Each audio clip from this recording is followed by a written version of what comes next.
Assalamu alaikum wa rahmatullahi wa barakatuh, mtazamaji wa Mahasin TV. Ni matumaini yangu buheri wa afya popote pale ulipo, na karibu katika kapu la habari siku hii leo. Mimi jina langu ni Zuberi Mgaya ambaye nitakuwa nahodha kuongozea kapu la habari katika siku hii leo, na hapo baadaye kuna ambaye nitamwalika hapa kusomea zile habari ambazo zimejiri nje ya mipaka ya Tanzania. Lakini awali ya yote basi tupate muktasari ya miongoni mwa machache ambayo tutakuwa nayo katika siku hii ya leo. Jeshi la polisi nchini latoa onyo kwa watu wanaohamasisha na kujiandaa na maandamano siku ya tarehe 9 Disemba mwaka huu 2025. Viti na meza zaidi ya 400 zenye thamani ya shilingi milioni 26 zimetolewa manispaa ya Musoma mkoani Mara kutoka kwa mdau wa maendeleo kuunga mkono sekta ya elimu nchini. Na katika rubaa kimataifa, mapambano yazidi kuongezeka mashariki mwa DRC kati ya jeshi na waasi wa M23. Naam, nikukumbushe tu mtazamaji, unaweza kufuatilia matangazo haya kupitia katika mtandao wa YouTube. Endapo ukiandika Mahasin TV official channel utavinjari huko kapu la habari pamoja na vipindi mbalimbali. Na sasa tuanze safari yetu ya kapu la habari tukianzia huko makao makuu ya nchi mkoani Dodoma. Jeshi la polisi nchini limewaonya baadhi ya watu wenye nia ovu ya kutaka kuvuruga amani na usalama wa nchi siku ya tarehe 9 Disemba mwaka huu 2025 kupitia njia ya maandamano yanayohamasishwa kupitia katika mitandao ya kijamii kwa lengo la kuharibu miundombinu mbalimbali ya umma na ile ya watu binafsi.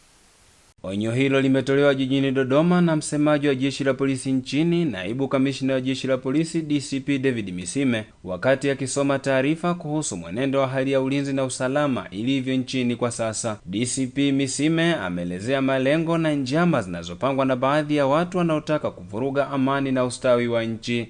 Siku hiyo ya maandamano yasiyo na kikomo, yaani tarehe 9 Disemba 2025, wanaelekezana ambaye hajui kutumia silaha na hajapitia mafunzo siku hiyo asishike silaha, wawaachie waliopata mafunzo ya matumizi ya silaha, kwa maana rais watu hawa wanazo silaha za kutimiza lengo lao ambalo wamekusudia. 2. Kupitia mitandao na klabu mbalimbali za mtandaoni wanahamasishana wahakikishe wanaisimamisha nchi ili kusiwe na shughuli yoyote itakayokuwa inaendelea. 3. Pia wahakikishe wanaharibu na kuchoma moto minara yote ya mawasiliano ili nchi nzima ikose mawasiliano. Aidha, DCP Misime ameelezea hatua mbalimbali za kisheria zinazochukuliwa na jeshi la polisi juu ya watu wanaotumia vibaya mitandao ya kijamii kwa kuhamasisha uchochezi baina ya serikali na wananchi wake. Jeshi la Polisi Tanzania linaendelea kutekeleza majukumu yake ya msingi ya kulinda maisha ya watu na mali zao, sambamba na kuhakikisha kwamba hali ya amani, utulivu na usalama unaendelea kuimarika nchini. Pia limeendelea kuzuia uhalifu sambamba na kuwakamata wale wanaofanya makosa mbalimbali yakiwemo makosa ya kimtandao kama yale ya wanaoendesha makundi mbalimbali katika mitandao ya kijamii ya kuhamasisha uhalifu na kuwachukulia hatua kama sheria za nchi zinavyoelekeza. Katika hatua nyingine, DCP Misime amewakumbusha baadhi ya watu wenye tabia kusafiri kila mwisho wa mwaka kuweka ulinzi katika makazi yao pamoja na kuzingatia sheria za usalama barabarani wakati wa safari zao. Watakaosafiri wahakikishe wanaacha waangalizi au walinzi katika makazi yao. Vile vile wazingatie sheria za usalama barabarani na kufuata ishara mbalimbali zilizopo katika barabara zetu ili kuepuka ajali.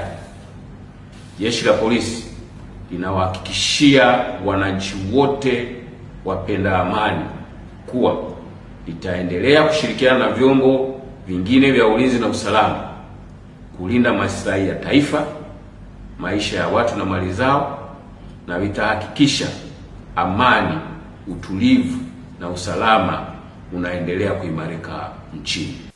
Naam, tukivuka maji kuelekea huko visiwani Zanzibar, Serikali ya Mapinduzi Zanzibar imesema itachukua hatua za makusudi na za kimkakati kuhakikisha inazipatia ufumbuzi changamoto zinazowakabili watu wenye ulemavu. Rajabu Shaban Matoga ana undani wa taarifa hii. Rais wa Zanzibar na mwenyekiti wa Baraza la Mapinduzi Dr. Hussein Ali Mwinyi akizungumza katika kilele cha maadhimisho ya siku ya watu wenye ulemavu duniani yaliyofanyika kwenye ukumbi wa Dr. Ali Mohamed Shein, Tunguu, mkoa wa Kusini Unguja, amesema hakuna mtu mwenye ulemavu atakayeachwa nyuma katika upatikanaji wa fursa. Hatua za makusudi za kimkakati zimechukuliwa ili kuimarisha upatikanaji wa huduma muhimu za kijamii na za kiuchumi. Miongoni mwa hatua hizo ni kuhakikisha watu wenye ulemavu wananufaika na huduma za mikopo isiyo na riba kutoka Wakala wa Uwezeshaji Wananchi Kiuchumi, fedha za uwiano kutoka serikali za mitaa na fursa katika vyombo vya maamuzi ili kuliimarisha kundi hili. Vile serikali imejenga skuli maalum zenye dakhilia za wanafunzi wenye ulemavu. Moja iko mkoa wa Kusini Unguja na nyingine mkoa wa Kusini Pemba. Katika kipindi hiki cha pili cha awamu ya 8, serikali itajenga skuli nyingine 3 maalum za watu wenye ulemavu katika mikoa mingine 3 iliyobaki. Aidha, Rais Dr. Mwinyi amelihakikishia shirikisho la jumuiya za watu wenye ulemavu na Baraza la Taifa la watu wenye ulemavu kuzifanyia tathmini changamoto zinazowakabili watu wenye ulemavu na kuzipatia ufumbuzi. Katika kuhakikisha watu wenye ulemavu wanazidi kuzingatiwa katika ustawi na maslahi yao, serikali inaendelea kuhamasisha umuhimu wa kuwasajili ili kuwatambua na kujumuisha mahitaji yao katika sera, sheria, mipango na programu mbalimbali za maendeleo. Katika kipindi hiki cha pili cha serikali ya awamu ya 8, serikali inadhamiria kuyaendeleza mafanikio yaliyopatikana katika kukabiliana na changamoto zinazowakabili watu wenye ulemavu kwa kuongeza ufanisi. Tutaendelea kutoa ruzuku kwa jumuiya za watu wenye ulemavu, kutoa vifaa saidizi na mafunzo ya amali. Maadhimisho ya siku ya watu wenye ulemavu duniani kwa mwaka huu 2025 yamefanyika chini ya kauli mbiu inayosema kukuza jamii jumuishi kwa watu wenye ulemavu ili kuendeleza maendeleo ya kijamii Zanzibar. Ni dhahiri kuwa kauli mbiu hii inakwenda sambamba na kuakisi sheria ya watu wenye ulemavu ya Zanzibar namba 8 ya mwaka 2022 na mkataba wa kimataifa wa haki za watu wenye ulemavu ambao Jamhuri ya Muungano wa Tanzania imeuridhia mwaka 2009 kwa madhumuni ya kutekeleza. Yote haya yanafanywa na serikali katika kuhakikisha fursa sawa kwa watu wote na hakuna mtu anayeachwa nyuma katika shughuli za maendeleo. Naam, mtazamaji, bado tunaendelea na kapu la habari na hivi sasa tuelekee huko mkoani Mara ambako mdau wa maendeleo mkoa wa Mara Vedastus Matayo ametoa viti na meza zaidi ya 400 vyenye thamani ya shilingi milioni 26 ili kutatua changamoto ya upungufu wa viti na meza katika shule za sekondari zilizopo manispaa ya Musoma mkoani Mara. Hilali Sefuriami anakuja na undani wa taarifa hii.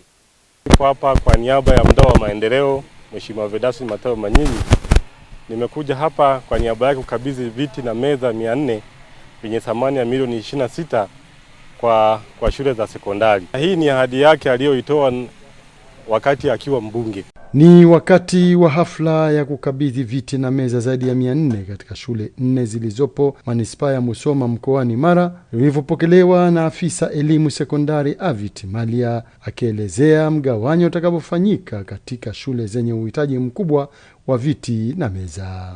Madawati haya ambayo tumeyapokea kwa mdau wetu wa elimu Mheshimiwa Vedastus Matayo, tunakwenda kuyakabidhi kwanza kwa shule 4 ambazo zina upungufu mkubwa zaidi.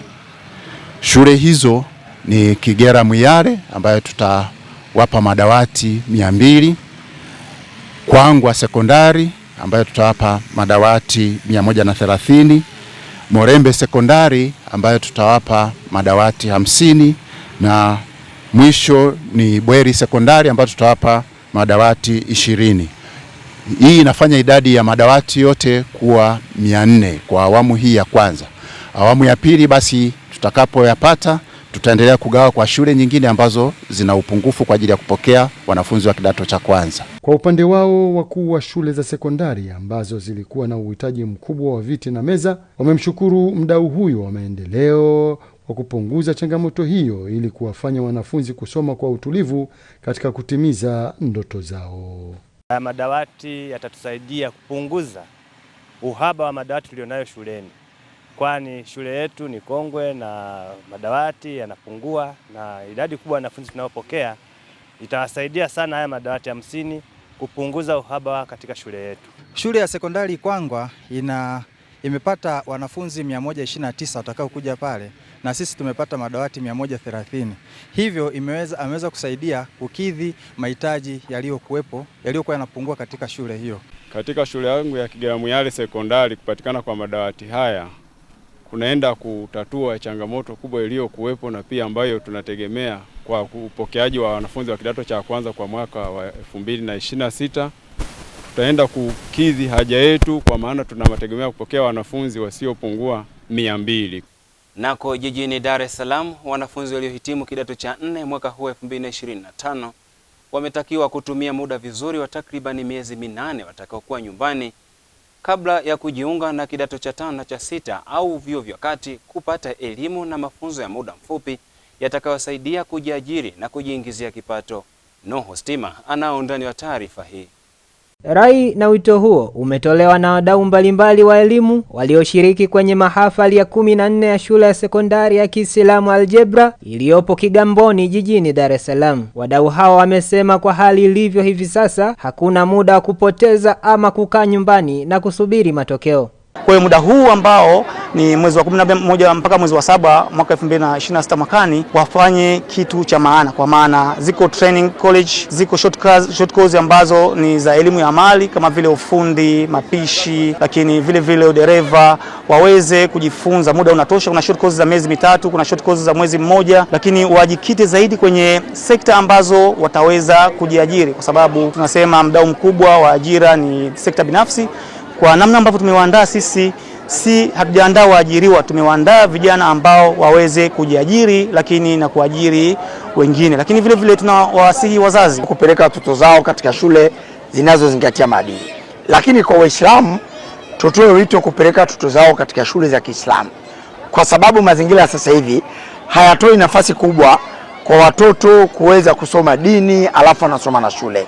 Badala yake ukimpeleka mtoto katika shule ya Kiislamu, atajifunza dini, atasoma masomo ya academics, lakini pia atakuwa na maadili mazuri. Ushauri huo unapokelewa na wanafunzi waliohitimu elimu ya kidato cha 4 kwa mwaka huu 2025 katika shule hiyo. Wasihi wenzangu ambao tumehitimu leo hii, katika kipindi ambacho tutakuwa tunasubiria matokeo yetu, tusikae tu nyumbani tukajiboteka. Tuwe tunafanya mambo mbalimbali, tukajifunze kozi mbalimbali ambazo zitaweza kutusaidia wenyewe binafsi. Tungehitaji kujifunza mambo tofauti ambayo yangetufanya tuweze kuzoea biashara tofauti, pia hata kuweza kujiajiri katika sehemu mbalimbali. Tumefundishwa mambo mengi. Ndiyo, naweza kwenda kusomea kompyuta, lakini nina ujuzi kidogo wa kuchezea hiyo kompyuta. Naweza nikafanya biashara yangu kwa kujipambania, sio kwanza kutegemea wazazi wangu. Mgeni rasmi katika hafla hiyo ni mkurugenzi wa dawa na tabligh Baraza Kuu la Waislamu Tanzania BAKWATA, Sheikh Arif Suria, na miongoni mwa nasaha zake ni kuendelea kuitunza amani ya nchi. Amani ikiwepo, basi mambo mengine yote mepesi. Amani hakuna, naomba tuwaambie hao ambao wanataka haki bila amani haiwezekani. Mahakamani kule kuna amani, unaleta hoja, unatoa dalili, unatoa nani yako, ndio sasa hakimu akisikia kwa amani atakupa hukumu ile kwa nzuri. Sasa mahakamani wewe uende pale na fimbo na bakora uanze kuchapa watu pale, utapata hiyo haki yako? Haiwezekani. Kwa hiyo amani lazima iwepo, alafu haki inafuata. Kama ipo hiyo haki, Allah subhanahu wa ta'ala atajalia itapatikana. Naam, tukirejea tena kwenye visiwa vya marashi ya karafuu na uchumi wa buluu huko kisiwani Unguja, Serikali ya Mapinduzi Zanzibar kupitia Wizara ya Afya imetoa maelekezo ya kanuni mpya kuhusu usimamizi na uchakataji wa taka za hospitali, ikiwa ni hatua muhimu ya kuhakikisha usalama wa wananchi na usafi wa mazingira katika maeneo yote ya huduma za afya. Kwa mara nyingine tena, Hilali Sefuriami anakuja na undani wa taarifa hii. Kuanza kutumika kwa kanuni hizo za usimamizi wa taka za afya za mwaka 2025 chini ya sheria ya afya ya umma katika mazingira namba 11 ya mwaka 2012.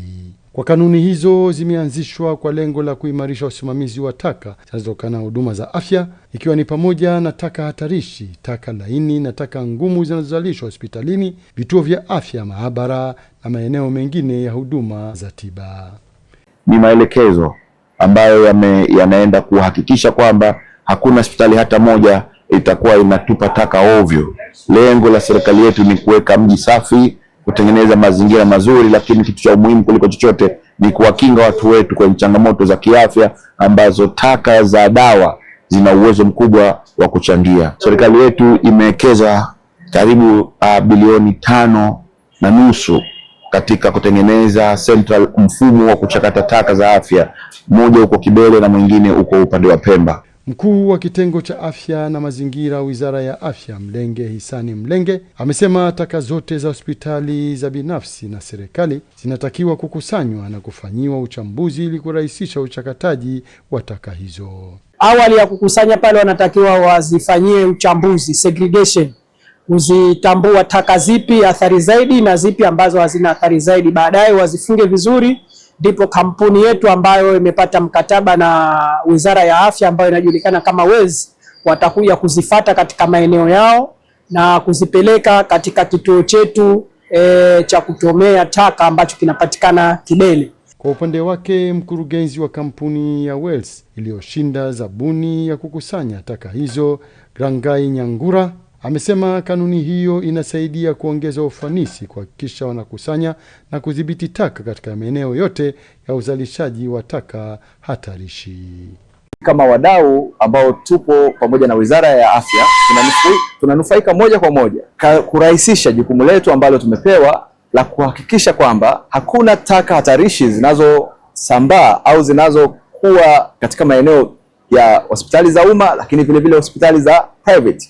Lakini pamoja na zile huduma taasisi ambazo zinatoa huduma kama ZFDA, ofisi ya mkemia mkuu ambayo kuna kuwepo na taka kemikali, lakini vile vile kuna bohari ya madawa, wakati mwingine inakuwa na madawa ya binadamu ambayo yameisha muda wake wa matumizi, yanatakiwa yateketezwe. Kwa hiyo tunashirikiana na hizo taasisi zote, lakini kupitia Wizara ya Afya ambayo imetupa jukumu hili la kutoa huduma hizo. Naam, tukisalia huko katika visiwa vya marashi ya karafuu na uchumi wa buluu, hivi sasa tunahamia huko kisiwani Pemba ambako Waziri wa Ujenzi na Uchukuzi Zanzibar Daktari Khalid Salum Mohamed ameeleza kuridhishwa na hatua zilizofikiwa katika utekelezaji wa ujenzi wa mradi wa bandari ya Shumba mjini pamoja na jengo la abiria ambalo kukamilika kwake kutafungua fursa zaidi za kiuchumi. Kwa mara nyingine tena, Rajabu Shaban Matuga anakuja na undani wa taarifa hii.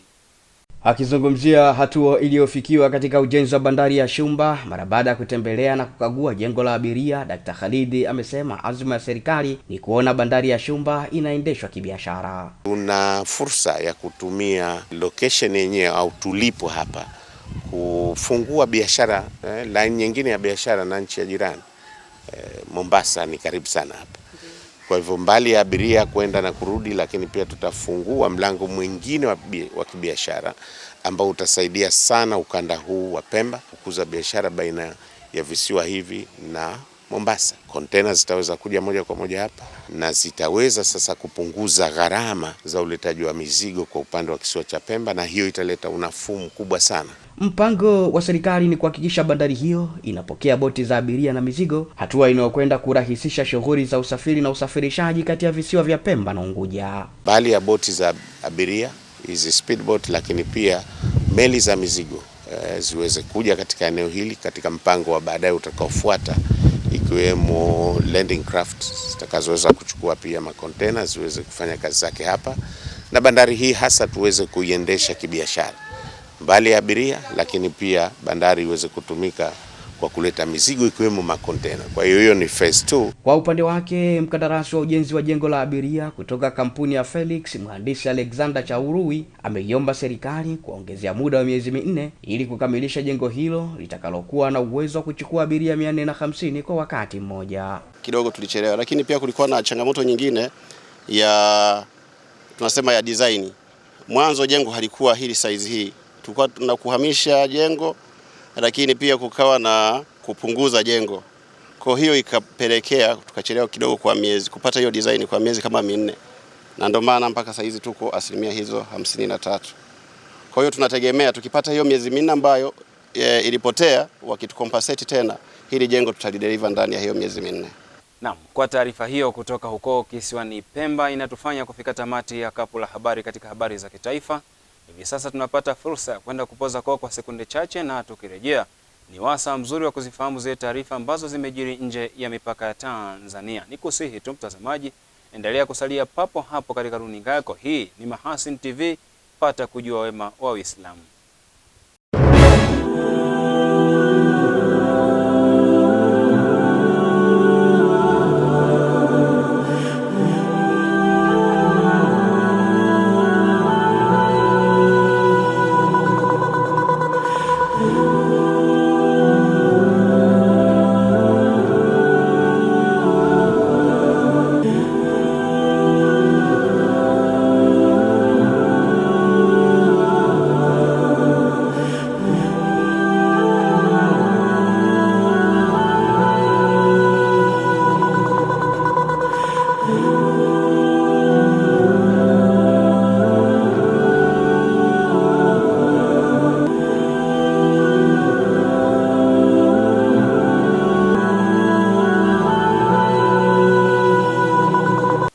Nisiwe mchoyo wa fadhila kukupongeza wewe ambaye umeamua kusalia nami hapa katika Kapu la Habari, na kwa wewe ambaye pengine ndio kwanza unaungana nami, hili ni Kapu la Habari, na hivi sasa ni wasaa mzuri wa kuziangazia taarifa ambazo zimejiri nje ya mipaka ya Tanzania kama zilivyoandaliwa naye Al-Akh Nuhu Stima. Mtazamaji wa Mahasin TV, karibu kwa upande wa habari za kimataifa. Mapigano yamezidi kupamba moto mashariki mwa Jamhuri ya Kidemokrasia ya Kongo, huku jeshi la waasi wa M23 kila upande ukimshutumu mwenzake kwa kukanyaga makubaliano ya kusitisha mapigano. Katika taarifa yake, Sylvain Ekenge, msemaji wa jeshi la DRC FARDC, amelani mlolongo wa mashambulizi ya waasi wa M23 kwenye maeneo ya jeshi la Kongo katika mkoa wa Kivu Kusini, ambapo maeneo kadhaa ikiwa ni pamoja na Bukavu, makao makuu ya mkoa huo, yametekwa na waasi hao. Kwa upande wao, waasi wa M23 wameituhumu serikali ya Kinshasa kuwa ndio iliyoanzisha mashambulizi makubwa katika maeneo yenye watu wengi pamoja na katika safu zote za mbele huko Kivu Kusini. Msemaji wa M23 Lawrence Kanyuka amedai kwamba vikosi vya FARDC vimeshambulia mji wenye watu wengi wa Kamanyola ulioko kwenye njia panda ya kimkakati ambayo sasa inashikiliwa na waasi na kuua kwa uchache raia 3 na kujeruhi wengine 5. Kwa mujibu wa duru za Umoja Mataifa, mapigano makali ya pande nyingi yalitokea Disemba 2, 2025 huko Kivu Kusini na kuongeza hofu kwa raia waliokwama katikati ya pande zinazopigana. Mapigano yameongezeka hivi sasa licha ya kuwepo makubaliano ya kusitisha vita kati ya jeshi la DRC na waasi wa M23, ambapo kwa mujibu wa makubaliano hayo unaeleza kuwa inabidi kila upande uchukue hatua za kujenga imani kuelekea kwenye kusitisha mapigano kikamilifu. Kwingineko,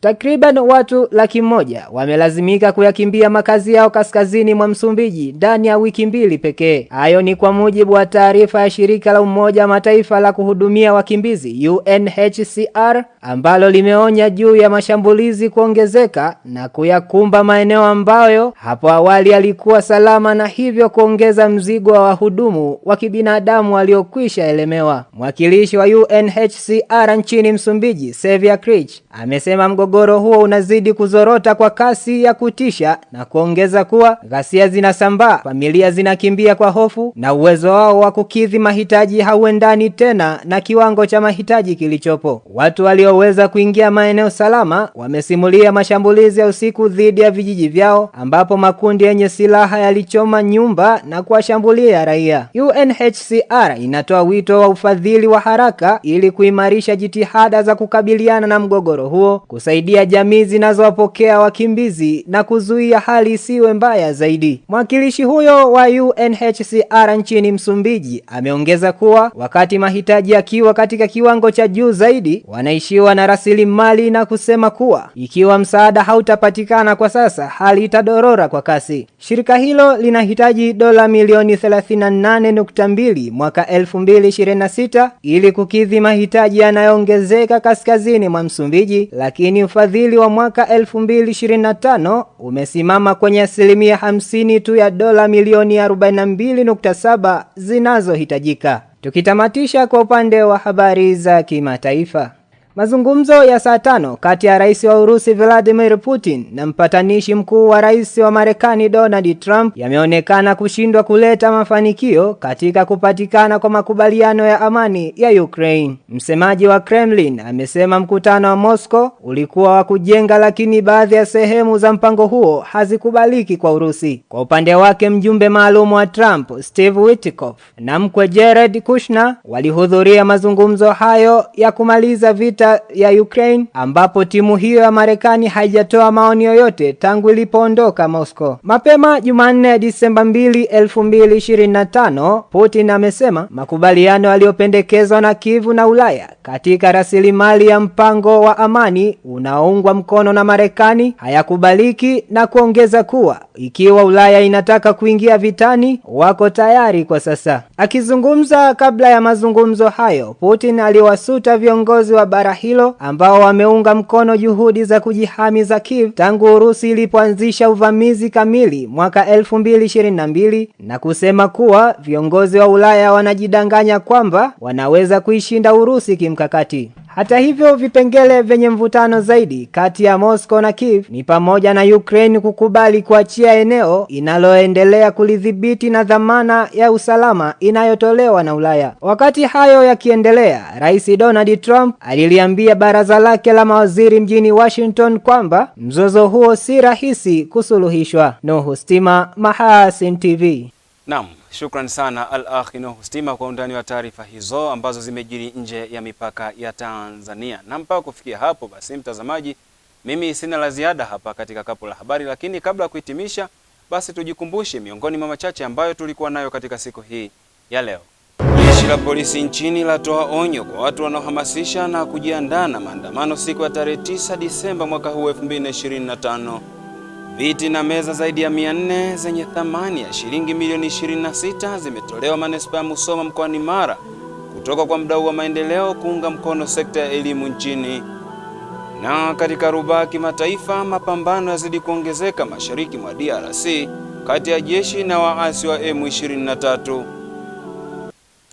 Naam, mpaka kufikia hapo mtazamaji wa Mahasin TV, mimi sina la ziada hapa katika kapu la habari, ambapo muda wote ulikuwa nami Zuberi Mgaya ili kupitisha katika habari za kitaifa, na katika upande wa habari za kimataifa nilimwalika hapa Al-Akhi Nuhu Stima ambaye amekupitisha katika yote na yote aliyojiri nje ya mipaka ya Tanzania. Lakini ukumbushe tu kwamba huenda changamoto hizo ambazo napitia ikawa ndiyo msaada wako mkubwa wa baadaye. Kwa hiyo zipokee na kuzichukua kama fursa. Nikutakie tu wakati mwema na utazamaji mwema pia wa vipindi mbalimbali kupitia channel namba 455 katika kisimbuzi cha Azam, lakini pia tunapatikana kupitia Azam Max, unaipata huko Mahasin TV. Ni kuache na utabiri wa hali ya hewa wa saa 24 zijazo kutoka mamlaka ya utabiri wa hali ya hewa Tanzania TMA. Wabillahi tawfik. Assalamu alaikum wa rahmatullahi wa barakatuh. Uhali gani mpenzi mtazamaji, na karibu katika utabiri wa hali ya hewa wa saa 24 zijazo kuanzia saa 3 usiku. Jina langu ni Ramadhani Omari kutoka mamlaka ya hewa Tanzania. Kwa ujumla, kwa siku leo tunatarajia maeneo mengi ya nchi kuendelea kuwa na hali ya mawingu kiasi na makavu kwa ujumla. Na mifumo pepo inaonyesha upepo unatarajiwa kuvuma kwa kasi ya kilomita 20 kwa saa katika maeneo ya ukanda wetu wa pwani ya bahari ya Hindi, ziwa Victoria, Tanganyika, Rukwa pamoja na ziwa Nyasa. Hali ya bahari pamoja na ziwa inatarajiwa kuwa na mawimbi madogo. Kwa siku ya kesho, matarajio ni kwamba maeneo machache ya mkoa wa Kagera pamoja na Kigoma yanatarajiwa kuwa na hali ya mawingu kiasi, mvua na ngurumo za radi na vipindi vya jua. Kwa maeneo ya pwani yetu ya kaskazini kunatarajiwa kuwa na hali ya mawingu kiasi, mvua nyepesi katika maeneo machache na vipindi vya jua. Na maeneo mengine yaliyosalia yanatarajiwa kuwa na hali ya mawingu kiasi na vipindi vya jua. Kwa upande wa joto, tutarajia hali ya joto kuendelea katika baadhi ya maeneo hapa nchini, na kiwango cha juu kabisa cha joto kinatarajiwa kwenye joto 34 katika maeneo ya mkoa wa Katavi, Morogoro pamoja na Kilimanjaro. Na sasa tupate utabiri wa siku zijazo kwa baadhi ya maeneo hapa nchini. Kwa mkoa wa Dar es Salaam tutarajia hali ya mawingu kiasi, mvua nyepesi katika maeneo machache. Na mkoa wa Dodoma tutarajia hali ya mawingu kiasi na vipindi vya jua. Kwa mkoa wa Mwanza tutarajia hali ya mawingu kiasi na vipindi vya jua. Mkoa wa Kilimanjaro tutarajia hali ya mawingu kiasi na vipindi vya jua. Kwa mkoa wa Mbeya tunatarajia hali ya mawingu kiasi mvua katika maeneo machache na vipindi vya jua. Na mkoa wa Morogoro tunatarajia hali ya mawingu kiasi, mvua nyepesi katika maeneo machache na vipindi vya jua. Na mkoa wa Arusha tunatarajia hali ya mawingu kiasi na vipindi vya jua. Na mpaka kufikia hapo, kutoka mamlaka ya hewa kuna ziada. Asante kwa kuwa nami na nikuage kwa heri.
Kunywa maji safi na salama ya uhai. Bidhaa bora ya Bakhresa.